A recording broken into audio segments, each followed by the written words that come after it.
ఓం శక్తి ఇక్కడ జనవరి నెల వచ్చిందంటే మేము మాల వేసుకోవడానికైతే స్టార్ట్ అయిపోతాము.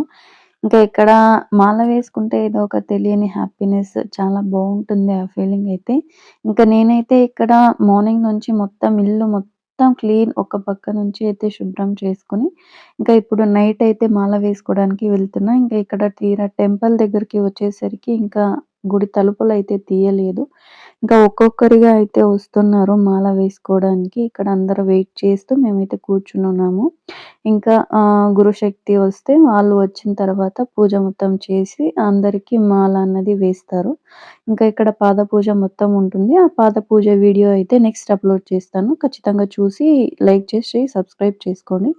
ఇంకపోతే ఇక్కడ మొత్తం వచ్చిన వాళ్ళు ఒక్కొక్కరిగా వాళ్ళంతట వాళ్ళైతే పూజ అనేది చేసుకుంటున్నారు. ఇంకా గురుశక్తి వచ్చిన తర్వాత అయితే పూజ చేసుకోవడం కుదరదు అని ఇప్పుడే వాళ్ళు తెచ్చిన పూజా సామాగ్రిలతో పూజ అయితే చేసుకుంటున్నాము.